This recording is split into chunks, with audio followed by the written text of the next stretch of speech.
எனக்கு என்ன ஒரு ஜோக்கு திடீர்னு மைண்டில் வருது அப்படின்னா, நான் பாட்டுக்கு குரூப்பு கிட்ட போகிறேன் அப்படின்னு சொல்லிட்டு வேகமாக போயிட்டு யானைக்கு கால் கடியில் வண்டியை விட்டுட்டு போயிடுவேணும்னு கொஞ்சம் பயமாக இருக்குது. கொஞ்சம் லூஸ்தனமான தாட்டு தான். ஆனால் திடீர்னு என் மைண்டில் அப்படி ஒரு தாட்டு கிராஸ் ஆச்சு. அதனால் உங்ககிட்ட சொல்லலான்ட்டு. குரூப்புக்கு ஆனன்னு கொஞ்சம் வேறு பயமாக இருக்குது. இந்த மாதிரி வண்டி நடுவில் நிப்பாட்டினாலே கொஞ்சம் அக்கம் பக்கம் பார்த்தா ஏதோ ஒன்று இருக்குது.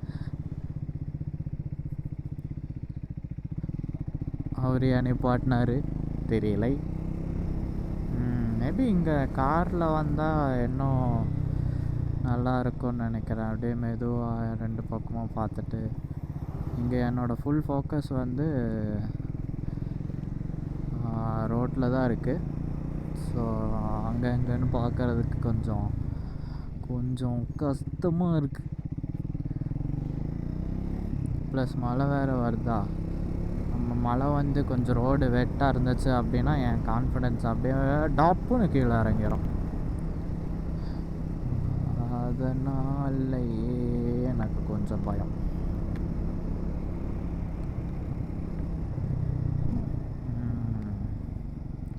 இங்கெல்லாம் இப்படி பட்ட பகலில் தான் வரணும். நடுராத்திரியில் வந்தால் என்னன்னு தெரியும். இங்கே ஒன்றும் தெரியாது. ராத்திரியில் மிருகங்கள்லாம் வேறு வெளியே வரும், ரோட்டுக்கு வரும். இப்போவுமே அப்படியே அங்கே கேஷுவலாக அந்த பக்கம் சுற்றிட்டு இருக்கிறது இந்த பக்கம் சுற்றிட்டு இருந்துச்சுன்னா அப்புறம் கஷ்டம்தான். என்ன ரோடே காணோம். வருது.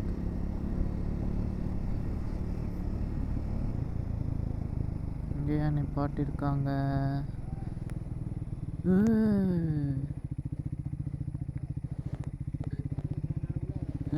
யானை ஓஹா பார்த்தேலாம். வாட்டுக்கு அப்படியே மலை மேலே அப்படியே ஏறிட்டுருக்கு. அதான் யாராவது நிப்பாட்டினாங்கனாலே ஏதோ ஒரு சம்பவம் தான் போல் இந்த இடத்துல. நம்மெல்லாம் அப்படி வந்து நிப்பாட்டி அதை பார்க்குறேன் இதை பார்க்குறேன் ஃபோட்டோ பிடிக்கிறேன்னு இருக்கக்கூடாது. பின்னாடி இந்த பக்கம் இருந்து ஏதாவது வந்துச்சுன்னா என்ன பண்ணுறது? அப்படி உங்கள் காரங்க கூடயே அப்படியே போயிட வேண்டியதான்.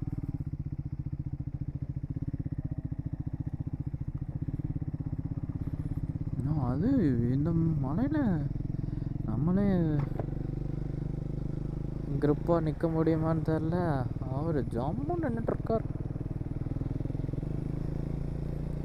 டாட்டா பஞ்ச் புது கார் போல் இப்போ தான் வாங்கிட்டு வந்து ஊட்டிக்கு கிளம்பி வந்துட்டாங்க. ஹாஹா நைஸ் எக்ஸ்பீரியன்ஸாக இருக்கும் உங்களுக்கு. கரடியெல்லாம் இருக்கும் அப்படின்னு போர்டு போட்டிருக்காங்க. மான் பார்த்தாச்சு, யானை பார்த்தாச்சு, மயில் பார்த்தாச்சு. ஆனால் இங்கே தனியாக போக விரும்பலை.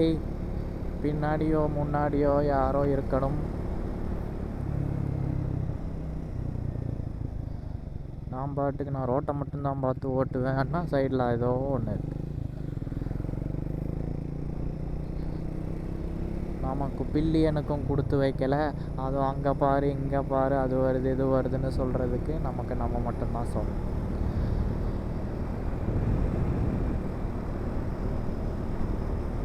ஸோ போயிட்டே இருக்க வேண்டிதான்.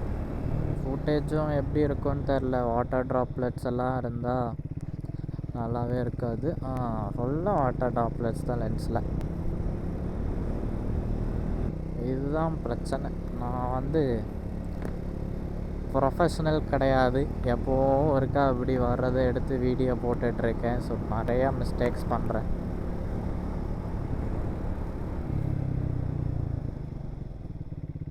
ஓகே, ஒரு small tea break. Another 51 kilometre இருக்குது. இது வரைக்கும் மழை. கெட்டப்பெல்லாம் வந்து கழட்டவே இல்லை. கழட்டினா குளிரும். அதனால் அப்படியே வச்சுட்டு ஒரு டீ சாப்பிட்டுட்டு கிளம்பியாச்சு. இப்படி போனாலும் வரும் அப்படி போனாலும் வரும் அப்படின்னு போட்டிருக்கு. என்னன்னு தெரியல, நடுவில் இருக்குமோ.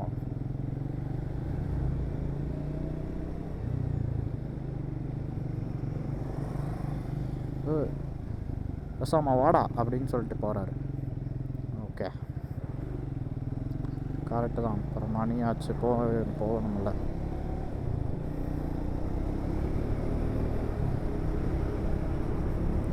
$60 கிலோமீட்டர். இந்த ஃபியூவல் லைட்டு வேறு எரிஞ்சா இது வேறு கொஞ்சம் மாதிரி மனசில் இருக்கும். ஃபியூவல்டு அப்படின்னு. நாளைக்கு கிளம்பும்போது தான் அடிக்கணும். 60 கிலோமீட்டர்ஸ் வராது, 2 பார் ஃபியூவல். கேமரா ஆஃப் பண்ண மனசே வரலை. ஆனால் ஒன்று மட்டும் நல்லா தெரியும், நான் இங்கே பார்க்குறது கேமராவில் இதே ஃபீலோட தெரியாது. கூடலூர் நீல்கிரிஸ் பாருங்க, ஒரே மலை. இப்போவும் ஃபுட்டேஜ் ஒன்றும் இருக்காது. இவ்வளோ ரூபா ஸ்பெண்ட் பண்ணி நல்லா 4 ஃபுட்டேஜை எடுத்து யூடியூப் சேனலில் போடலாம். அதை யாரும் பார்க்கலனாலும் நம்மளே அது 4 நாள் கழித்து பார்க்கலாம் அப்படின்னு நினச்சி ரூபாலாம் கொடுத்து வாங்கினா மழை வந்து ஒரேடியே கெடுத்துருச்சு. இனி என்னைக்கு நம்ம ஊட்டிக்கு வந்து வீடியோ எடுத்து அதை போட்டு எனக்கு மழை ரைடிங் வண்டி ஓட்டும்போது மழை வர மாதிரி இருக்கணும், ஆனால் வரக்கூடாது. வெயில் அடிக்கிற மாதிரி இருக்கணும், அடிக்கக்கூடாது. அந்த கிளைமேட்டில் ஓட்டினா ரொம்ப பிடிக்கும். அப்படியே அந்த மேப்பை பாருங்களேன் எப்படி இருக்குன்னு. இன்னைக்கு இதுதான் சம்பவமே. பெருசாக ரெக்கார்ட் பண்ண முடியாது, கொஞ்சம் டேஞ்சரஸ் கூட. பட் இன்னைக்கான சேலஞ்சிங் டாஸ்க் இது தான். ஸோ இது வந்து என்னோடய ஸ்கில்ஸை கண்டிப்பாக கொஞ்சம் டெஸ்ட் பண்ணோம். இந்த மாதிரி ரோட்ஸ் கொல்லி ஹில்ஸ்லலாம் ஓட்டியிருக்கேன். ஸோ ஆனால் அங்கே வந்து அன்னைக்கு வந்து மழைலாம் பெய்யலை. ஸோ இட் வாஸ் ரோடெல்லாம் கொஞ்சம் ட்ரையாக இருந்தது. எனக்கு சொன்ன மாதிரி வெட்டாக இருந்தது. அப்படின்னா எங்கே அப்படியே வலிக்கிட்டு போயிடுமோ அப்படின்ட்டு இந்த ரேஸெல்லாம் ஓட்டும்போது அப்படியே ஸ்லைட் ஆகிருமோ, அந்த மாதிரி ஸ்லைட் ஆகிருமோன்னு பயமாக இருக்குது. ஸோ அதுவும் அதனாலேயே பெருசாக புஷ் பண்ணலை.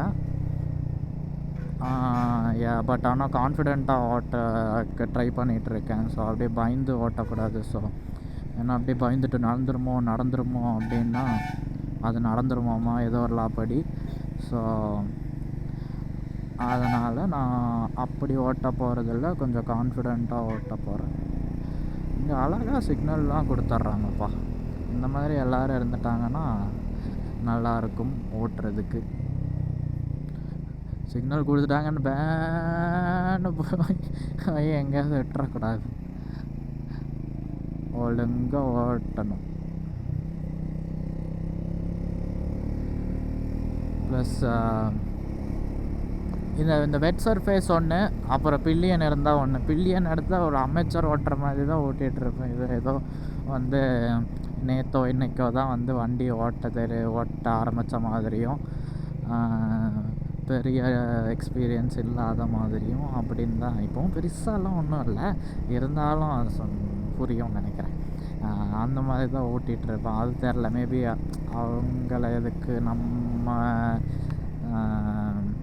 அந்த ரிஸ்கில் போட வேண்டான்னு சொல்லி என்னன்னு தெரியல. ஸோ பில்லியன் இருந்தாங்க அப்படின்னா வண்டி வளையாது, ரோட்டில் வேணால் போகும், நேராக போகும். எங்கே வளைஞ்சதுனாலும் நல்லா ஸ்லோவாக பண்ணிவிட்டு வண்டி நேராக போகும். அப்படி தான் ஓட்டிகிட்ருப்பேன். பட் நம்ம தனியாக இருக்கும்போது அப்போல்லாம் கிடையாது.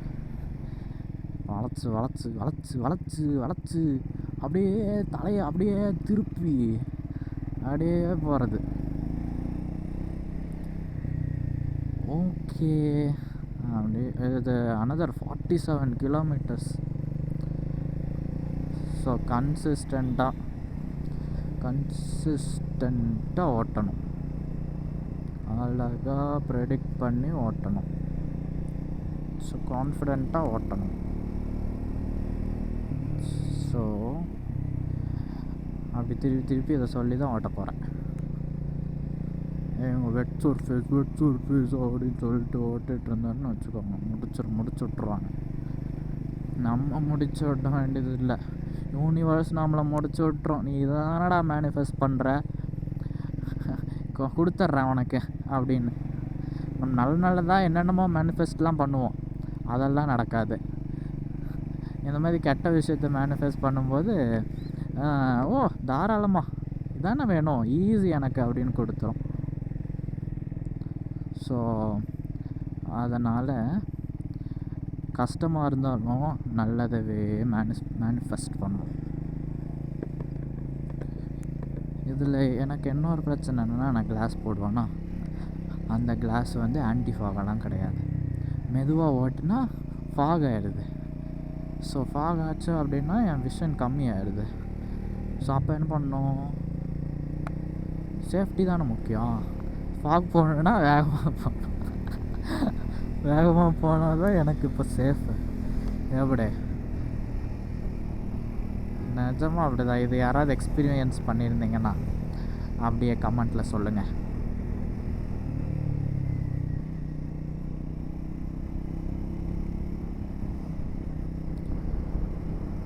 சார் அப்படியே வழி விட்டிங்கன்னா கண்ணே தெரியவில்லை.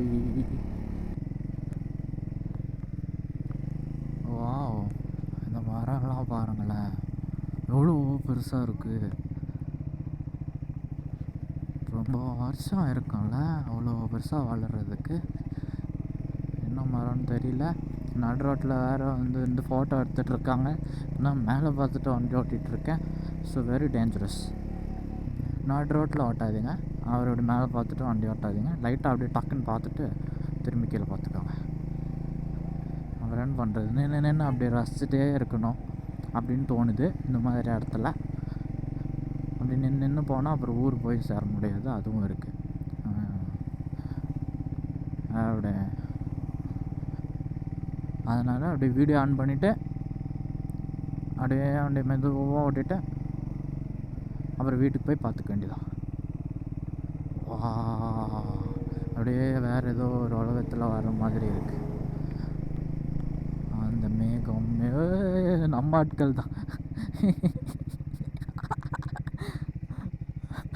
ஆமாடி, வேறு யாருன்னு சொல்லிட்டு போயிட்டே இருக்கும்.